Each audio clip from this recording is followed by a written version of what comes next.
Assalamualaikum warahmatullahi wabarakatuh. Perkenalkan, nama saya Rifki Andran Julianto, Fakultas Pendidikan Teknik Informatika dan Komputer dari kelas PTIKC. Di sini saya akan membahas pendidikan ilmu komputer. Yang pertama, pokok pembahasan. Yang pertama, perangkat keras komputer. Kedua, perangkat keras input dan output. Yang ketiga, proses pada perakitan komputer. Materi pertama, perangkat keras komputer. Hardware adalah semua bagian fisik komputer dan dibedakan dengan data yang berada di dalamnya atau yang dioperasi di dalamnya.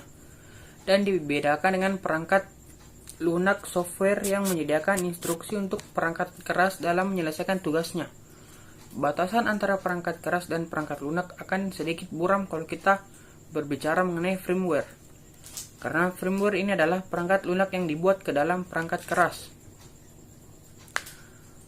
Perangkat keras adalah bagian dari material komputer, sedangkan perangkat lunak adalah kebalikan dari perangkat keras, yakni bagian yang non-material dari komputer. Selanjutnya, pengenalan hardware komputer. Secara ringkas, maka sistem komputer terdiri atas 3 bagian penting, yaitu yang pertama, perangkat keras atau unit pemrosesan sentral, biasa disebut Central Processing Unit atau CPU. Yang kedua, perangkat keras memori ROM dan RAM. Yang ketiga, perangkat keras input dan output.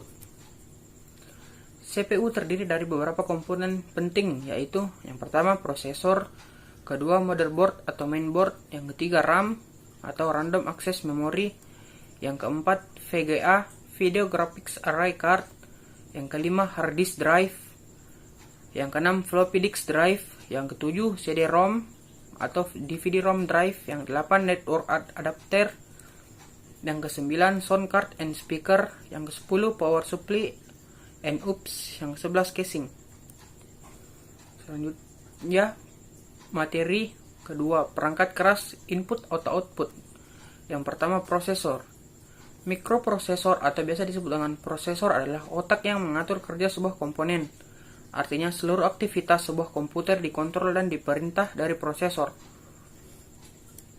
Prosesor pertama kali diproduksi oleh Intel pada tahun 1974. Prosesor buatan Intel antara lain, yang pertama Intel 386, kedua Intel 486 DX2, 486 DX4, yang ketiga Pentium 75, Pentium 100, Pentium 133, Pentium 233 MMX, dan lain-lain.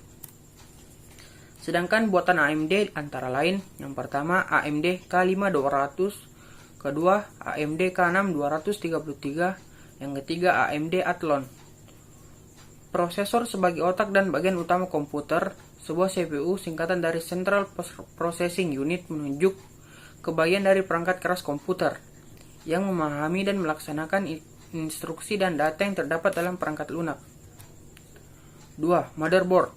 Motherboard atau biasa disingkat dengan MB adalah suatu papan sirkuit elektronik yang mempunyai slot-slot untuk komponen lain, sehingga komponen-komponen tersebut saling terhubung dan saling bekerja sama dengan baik.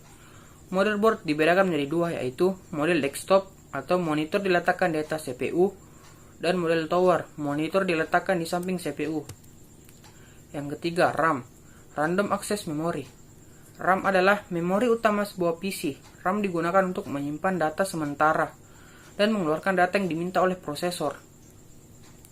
Data yang tersimpan di RAM akan hilang saat komputer dimatikan. Dengan demikian, penyimpanan data dalam RAM hanya bersifat sementara saja, sedangkan penyimpanan permanen dikenal dengan ROM atau read only memory. RAM pertama kali dikenal pada tahun 60-an. Hanya saja saat itu memori semikonduktor belumlah populer karena harganya yang sangat mahal. Perusahaan semikonduktor seperti Intel memulai debutnya dengan memproduksi RAM, lebih tepatnya jenis DRAM. Selanjutnya, materi ketiga, proses pada perakitan komputer. Yang pertama, penyiapan motherboard. Periksa buku manual motherboard untuk mengetahui posisi jumper untuk pengaturan CPU speed multiplier dan tegangan masukan ke motherboard. Atur setting jumper sesuai petunjuk. Kesalahan mengatur jumper tegangan dapat merusak prosesor. 2. Memasang prosesor. Prosesor lebih mudah dipasang sebelum motherboard menempati casing. B. Tentukan posisi pin 1 pada prosesor dan soket prosesor di motherboard. Ketiga, C. Tegakkan posisi tuas pengunci soket untuk membuka. D. Masukkan prosesor ke soket dengan lebih dulu. E. Turunkan kembali kuas pengunci. Yang ketiga, memasang heatsink.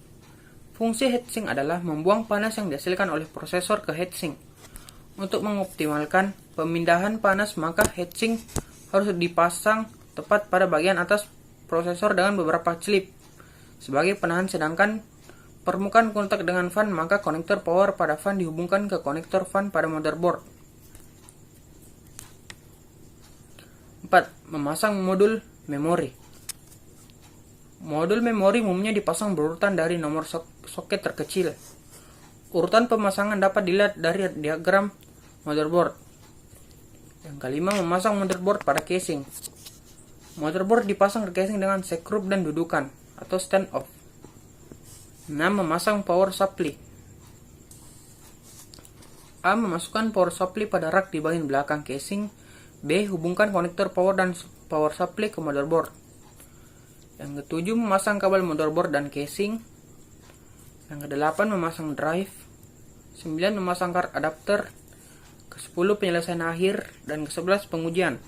Komputer yang baru selesai dirakit dapat diuji dengan menjalankan program setup BIOS.